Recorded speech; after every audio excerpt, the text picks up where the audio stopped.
Olá, seja muito bem-vindo ao SBOC Play, o canal de vídeo e podcasts da Sociedade Brasileira de Oncologia Clínica.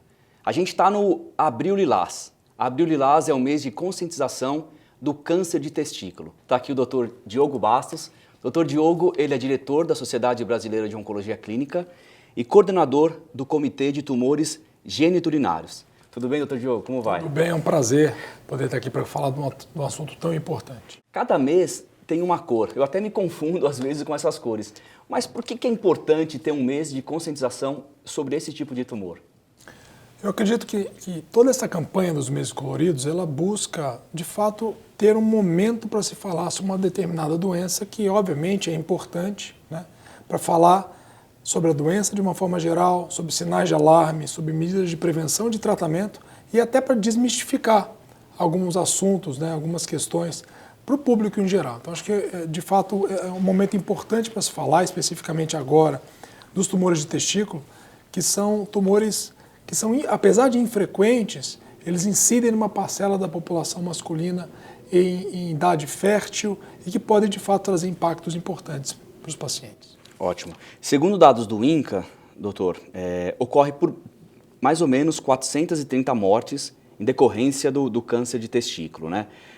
Por que essas mortes ocorrem? Diagnóstico tardio? Fala um pouco sobre as consequências desse tipo de tumor. Claro, então o tumor de testículo, ele representa mais ou menos 1% dos tumores masculinos e ele é o tumor mais comum na população masculina entre os 15 e os 35 anos de idade. Então essa é uma estatística importante, ou seja, é um tumor raro em homens idosos, por exemplo.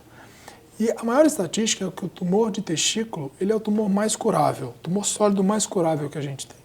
Por quê? Porque nós temos uma série de tratamentos que curam a maior parte dos pacientes. Então, de fato, é uma minoria dos pacientes que acabam falecendo, infelizmente, por uma mistura de fatores, né?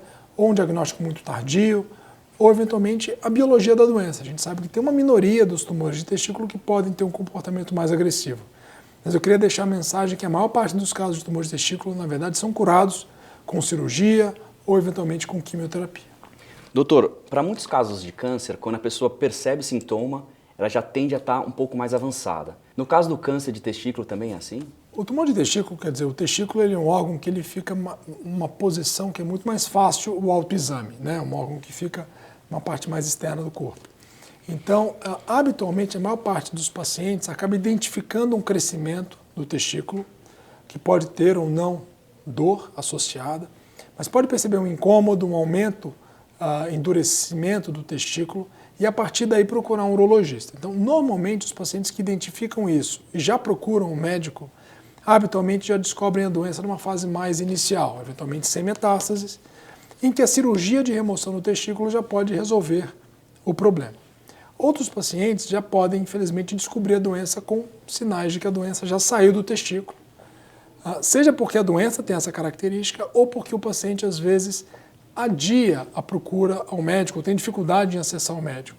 Nesses cenários, obviamente, que a cirurgia não vai resolver o problema, mas existem tratamentos como quimioterapia, que, como eu já mencionei, mesmo com metástase, a quimioterapia pode curar e cura a maior parte dos pacientes com esse tipo de tumor. Então, os sinais geralmente é dor, tem algo visual, ele pode ocorrer nos dois testículos, em um só. O que a pessoa tem que ficar atenta? Na maior parte das vezes ocorre em um só. É raro acontecer nos dois testículos, mas isso é possível. Então, na maior parte das vezes, o que ocorre é um aumento progressivo de um dos testículos, que, em geral, vem associado a algum grau de incômodo, tá? Ou, eventualmente, dor. Tá?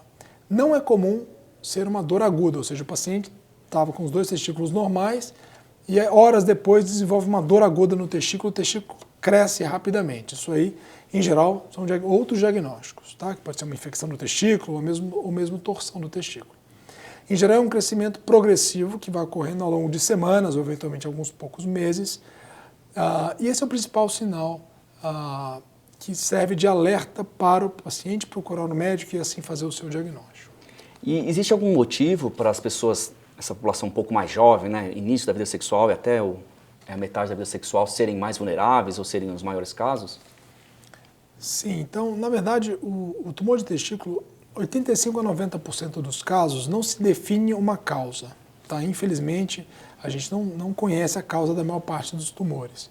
10% dos casos, mais ou menos, o tumor acontece por uma atrofia do testículo relacionada a um defeito da migração do testículo, né? Então o testículo ele se desenvolve na região abdominal, na chamada região reto-peritoneal, quando o feto está na barriga da mãe, e conforme o feto vai crescendo, o testículo ele migra para a bolsa testicular, de forma que quando nasce a criança, o neném masculino, né, os dois testículos têm que estar na bolsa. Então a não descida ou o atraso da descida do testículo pode gerar uma atrofia testicular e esse é o principal fator de risco para o desenvolvimento do tumor de testículo e corresponde a 10% dos casos, tá? E uma parcela pequena dos casos tem causa genética.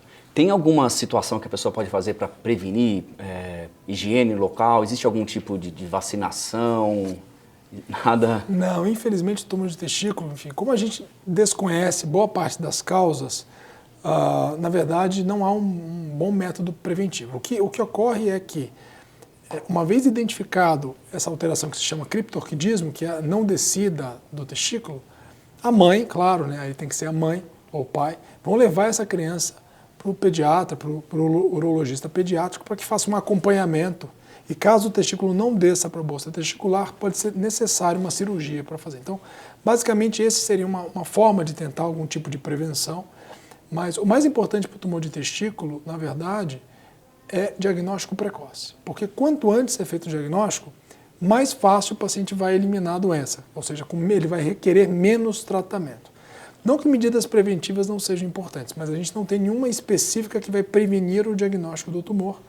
Mas a gente sabe que medidas de saúde geral são fundamentais e devem ser seguidas, né? Como exercício físico, dieta, entre outros. Tá. Doutor, quando a gente se alista no exército, antigamente, não sei se isso é um mito, mas que fazia uma fila, os rapazes tiravam a roupa e assoprava. Isso de fato é utilizado? Esse exame serve para quê? Tem alguma relação com possível câncer de testículo ou não? Não, não tem. Na verdade, esse tipo chama manobra de Valsalva e muitas vezes é para ver se a pessoa tem algum tipo de hérnia inguinal. Tá? Então não tem muita relação com a parte do testículo e nem faz parte de avaliação de suspeita de tumor de testículo. Na verdade, a suspeita é mediante ao exame clínico do testículo, né? Então é importante, inclusive, nós orientamos os pacientes a fazer o próprio autoexame no acompanhamento, né? E qualquer alteração ou de consistência, ou abaulamento, ou mesmo um crescimento progressivo, deve gerar, então, exames. Normalmente a gente começa com a realização de um ultrassom de testículo para avaliar a causa. Então esse é o primeiro exame que é feito. E a partir daí, se o ultrassom é suspeito de um tumor, aí são feitos outros exames, como exames de sangue, tomografias, entre outros. Geralmente, a pessoa que apresenta sintomas, que está sentindo sintomas, ela procura um urologista. Isso. Um oncologista entraria num processo, principalmente um diagnóstico? Ou... Normalmente, o primeiro profissional a ser procurado é um urologista, mas veja, o paciente pode procurar qualquer médico, né? Então pode, eventualmente, dependendo do tipo de estrutura de saúde em que ele está inserido, ele pode procurar um pronto atendimento, etc. Mas, em geral, se procura um urologista, porque nem todo aumento do testículo é tumor de testículo. Então, o profissional habilitado para fazer essa primeira avaliação é o urologista. E, claro, uma vez sendo reconhecido o tumor de testículo, os urologistas encaminham para os oncologistas e nós tratamos esse paciente de forma multidisciplinar. Ótimo. A gente acabou de falar desse suposto mito no Exército. Outra coisa que a gente ouve bastante é de que, eventualmente, pancadas, chute de bola de futebol, alguma coisa pancada na região, poderia causar um câncer de testículo. Isso é verdade ou é mito? Não, também é um mito. Na verdade, o que acontece, a gente eventualmente pode ouvir notícias. O jogador de futebol teve um tumor de testículo, o ciclista, né? O outro mito é andar de bicicleta. A verdade é que, como é um tumor que se desenvolve em homens jovens, a gente eventualmente vai ter esse diagnóstico em atletas. Então é natural que isso possa acontecer. E não existe uma relação direta entre pequenos traumas com o tumor de testículo. O que pode acontecer é um trauma maior que gera uma atrofia testicular, eventualmente depois a pessoa ter esse diagnóstico. Mas isso não é um fator de risco estabelecido. Então, bolada de futebol, andar de bicicleta, nada disso, na verdade, tem relação de causa com o tumor de testículo. Excelente. Após diagnosticado o câncer de testículo, o tratamento pode ser quimioterapia, é cirúrgico também, né? O primeiro tratamento, que na verdade é diagnóstico e tratamento, é a cirurgia para retirada do testículo, né? Então é feita essa cirurgia, o testículo é removido. A partir daí é feito o diagnóstico do tipo e subtipo do tumor de testículo, que isso vai nos auxiliar no tratamento. Então a cirurgia ela serve para diagnóstico e ao mesmo tempo já faz o tratamento da remoção do tumor primário. E depois é feita uma pesquisa para ver se a doença foi para outros locais. E a partir daí se define a necessidade de quimioterapia, entre outros tratamentos. Ótimo. E existem sequelas nesse tratamento? A pessoa pode ficar infértil ou tem impotência, algo consequente disso? Excelente pergunta. Não, impotência não é uma consequência de tratamento, até porque o testículo ele é responsável, tem duas funções principais, né? A produção de espermatozoide, para fertilidade, e a produção de testosterona. Então, quando existe algum risco de infertilidade, normalmente nós recomendamos a coleta de sêmen prévia ao tratamento, para que o paciente depois possa ter seus filhos biológicos. E mesmo assim, muitos pacientes, depois de quimioterapia, podem voltar a produzir espermatozoide no testículo contralateral normal e ter seus filhos de via biológica. Uma outra sequela que pode acontecer é uma redução da produção de testosterona. E que, se isso acontecer, e acontece numa minoria dos pacientes, pode também ser feita uma suplementação de testosterona. Então, na verdade, essa sequela da testosterona, em geral, não é um grande problema. E a questão da fertilidade pode ser administrada através da coleta prévia de sêmen. Em relação à quimioterapia, existem, obviamente, que o tratamento é um tratamento complexo, que tem seus possíveis efeitos colaterais, mas a grande parte desses efeitos são efeitos reversíveis e quase, na imensa maioria dos casos, o paciente, depois que faz o tratamento, volta para a sua vida normal, sem sequelas. Doutor, e há diferença grande no acesso ao tratamento no SUS e na rede privada, ou no SUS já se consegue fazer um tratamento eficaz? Olha, os medicamentos que nós usamos para o tratamento do tumor de testículo, especialmente a quimioterapia, e mesmo os procedimentos cirúrgicos, eles estão disponíveis no sistema público. São medicamentos tradicionais, quimioterapias bastante usuais, então esses medicamentos estão disponíveis no sistema público. Então eu acredito que pacientes do sistema público possam receber tratamentos apropriados, considerados os melhores tratamentos.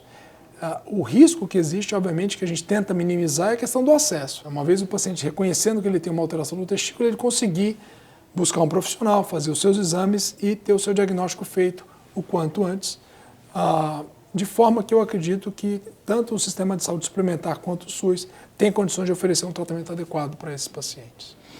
Dr. Diogo Bastos, muito obrigado pela conversa. Não sei se o senhor gostaria de fazer alguma consideração final, acredita que é isso? Acho que a mensagem é conscientização. Então, muitos pacientes, quando têm o diagnóstico, falam: nossa, eu nunca ouvi falar de tumor de testículo, eu nem sabia que isso pode acontecer. Se eu soubesse, eu tinha prestado mais atenção. Então, a mensagem para os homens jovens e para as pessoas que estão no seu entorno, alteração de tamanho, começou a crescer o testículo, tem incômodo, etc. Não espere, procure um médico, procure um profissional para que seja feita uma investigação e, se for realmente um tumor, o diagnóstico e o tratamento com objetivo de cura. Dr. Diogo, muito obrigado. Obrigado por ter vindo ao SBOC Play. Um prazer. Um grande abraço, doutor. Obrigado.